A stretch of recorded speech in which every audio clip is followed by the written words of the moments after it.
I'm Amy McMullen from the Cavendish Fletcher Community Library, and I have some holiday stories to read. The first one is a Hanukkah story written by Naomi Howland. It is Latkes Latkes Good to Eat, a Hanukkah story, and it was written in 1999 and published by Clarion Books. Latkes Latkes Good to Eat, a Hanukkah story. And it was written for my own Latke lovers, Susanna, Juliet, and Sam. Once on the outskirts of a tiny village, a girl named Sadie lived with her 4 little brothers, Herschel, Hillel, Chaim, and the baby, Max. Their mama lived there too, but she was away helping Aunt Rose with her new baby. The family was so poor that the 1 coin in Sadie's purse never had another coin to keep it company. The house was so drafty, the wind whistled through it like a train going to Moscow, and they were always hungry. This year, the first night of Hanukkah was the coldest night yet, and the snow was deep. Sadie said, "Boys, go out and gather some firewood." "It's too cold outside," Herschel said. "You go." He pushed Hillel to the door. "It's too dark outside," Hillel complained. "You go." He pulled Chaim to the door. "But wood is so heavy," Chaim whined. "You go." He pointed to Herschel. Sadie sighed. "I will get the wood. Watch the baby until I return." Sadie's boots sank into the new snow. She walked from tree to tree, picking up fallen branches. An hour passed. It got colder and darker, and the bitter wind began to blow. At last, Sadie packed up the wood and turned to go home. Suddenly, a twig snapped. Sadie whirled around to see a bent old woman standing before her. The woman's face was as creased and lined as a bit of wrinkled cloth. The old woman sneezed. "Achoo!" "Bless you, Tante," Sadie said. She noticed the woman's shoulders trembling. Her coat was shabby and thin. "Are you cold?" "Oh, I am, dear," said the old woman, shivering, "and I have no more firewood." She blew on her hands to warm them. Sadie didn't hesitate. "Please, take this wood for your fire," she said. She piled all the wood she had gathered into the old woman's sack. "Thank you," said the old woman. "You are a kind child. Now I have a gift for you." She unhooked a frying pan from her belt. "When you are hungry tonight, put this pan on the stove and say these words: 'Latkes, latkes, good to eat. Cook me up a Hanukkah treat.' When you are not hungry anymore, say, 'A great miracle happened here.'" "Thank you, Tante," Sadie said. "Never forget the words I have taught you," warned the old woman. "Keep them a secret. Only you may use my gift." With that, she hobbled off into the forest. Sadie ran home. "Quickly, boys, let's light the menorah," she said. "I have a surprise." As soon as they had said the blessing and lit the first candles, Herschel said, "What's the surprise?" "And where's the wood?" asked Hillel. "I met an old woman in the forest," Sadie explained. "I gave her the wood because she was so cold, and she gave me this frying pan." "What? A frying pan?" cried Herschel. "We don't even have a fire." "We don't have any food," Chaim complained. "Just watch," said Sadie.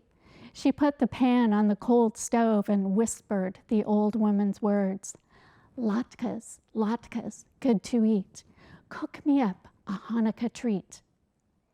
At that moment, a fire danced up under the frying pan. Right away, 5 golden latkes sizzled in the oil. The 4 little boys crowded around the stove. How did you do that? Asked Herschel. The old woman told me not to tell, answered Sadie. As soon as she put the latkes on their plates, another 5 latkes sputtered in the pan. Can I try? Asked Hillel. No, let me. Chaim pushed his brothers aside. No, said Sadie, only I can use the frying pan.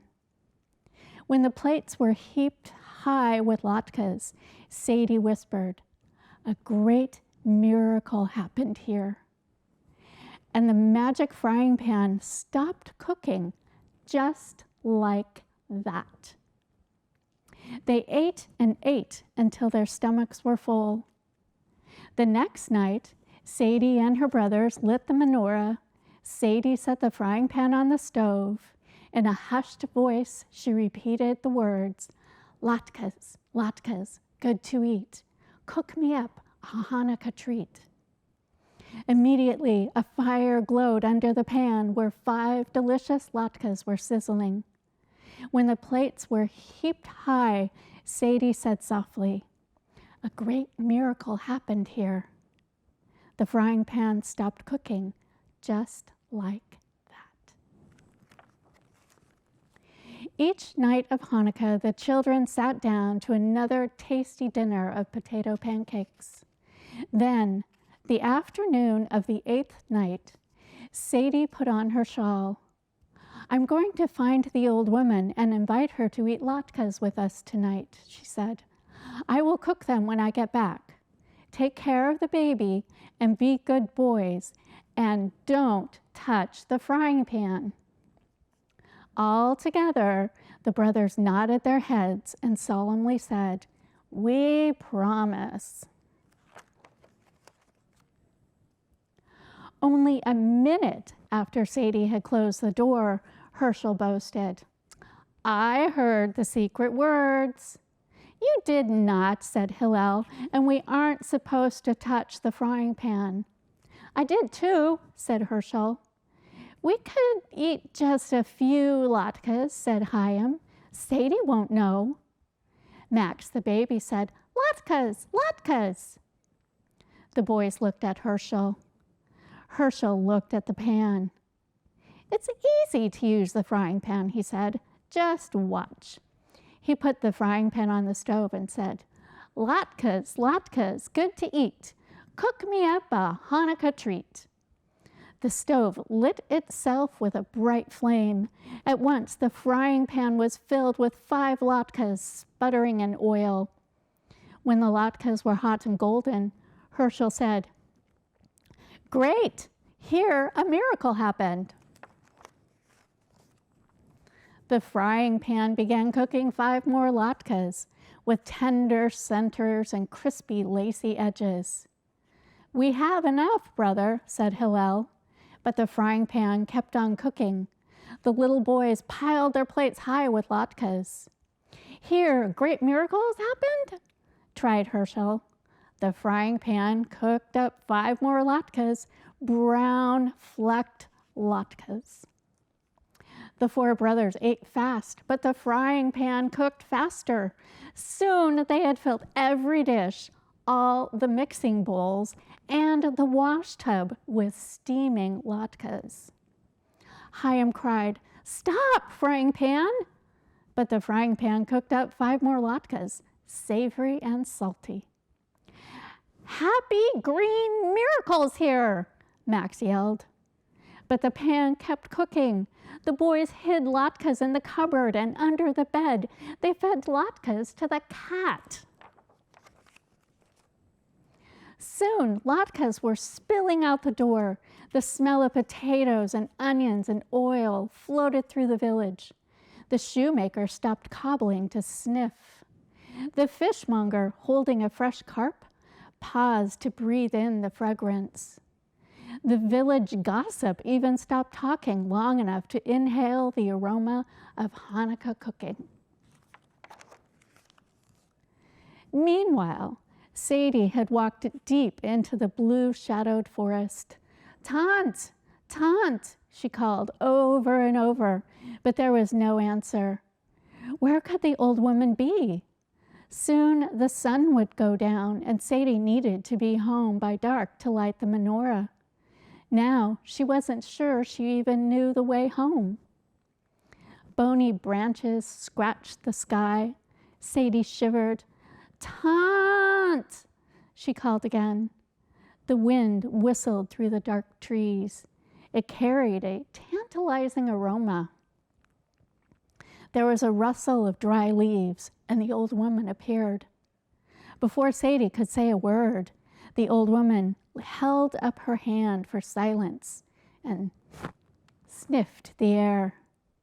Sadie, too, breathed deeply. Potatoes, onions, oil, latkes. "Oh no," she cried. Following her nose, she began to run with the old woman close behind. When Sadie reached the edge of the village, she could not believe her eyes. The house had almost disappeared under a mountain of latkes. She scrambled up a pile of warm latkes and looked in the window. Her brothers were standing at the stove eating latkes as fast as they could. More latkes sizzled on the stove. "A great miracle happened here," Sadie shouted, and the frying pan stopped cooking, just like that. Herschel, Hillel, Chaim, and the baby Max promised, "We will never touch the frying pan again." Sadie put them all to bed with tummy aches. "But what will we do with all these latkes?" she wondered. "I could carry them away," said the village porter. "I could sweep them up," said the broom seller. "We could eat them," said someone else. "It was Mama, home from helping Aunt Rose." "We'll have a Hanukkah feast," said Sadie. "Everyone is invited." What a party the village had that night. There was singing and dancing and dreidel playing, and of course, there were latkes. Golden, tongue-burning, hot, tender yet crisp, lacy, luscious, brown-flecked, savory, salty, scrumptious latkes to eat. And no one in that tiny village was ever hungry on Hanukkah again. And that is Naomi Howland's Latkes Latkes Good to Eat, a Hanukkah story. Thank you for listening, and all of us at the Cavendish Fletcher Community Library wish all of you a very happy and healthy and lovely holiday season.